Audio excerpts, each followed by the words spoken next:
آج ایک اور نئی شوشہ اور خبر آئی سامنے، سیکیورٹی واپس لی گئی ہے۔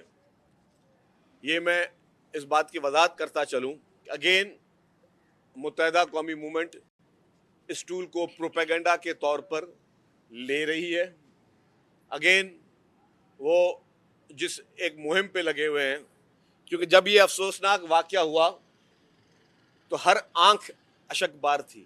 پورے پاکستان کی بات بتا رہا ہوں اور دنیا بھر میں جہاں جہاں بھی یہ بات خبریں پہنچی، ہر ایک شخص کو افسوس ہوا اس چیز۔ لوگ جو ہے یہاں پہ سیاست کرنا شروع ہو گئے اور پھر اسی بات کا تسلسل کہ جی اب وہ ظاہر پروپیگنڈا کو آگے بڑھانا تھا کہ جی حکومت نے ہماری سیکیورٹی واپس لے لی ہے۔ وزیر داخلہ صاحب نے کیٹیگوریکلی ابھی میڈیا پہ بھی انہوں نے بات کی ہے، انہوں نے کہا کہ جی کوئی بھی ایم کیو ایم سے سیکیورٹی واپس نہیں لی گئی۔ ایم کیو ایم کے چند وزراء جو وفاقی وزراء تھے، مصطفیٰ کمال صاحب اور خالد مقبول صدیقی، جہاں تک میری اطلاع ہو سکتا ہے میری اطلاع غلط بھی ہو اگر، لیکن جہاں تک مجھے اطلاع ملی وہ دونوں تو بیٹھے اسلام آباد میں۔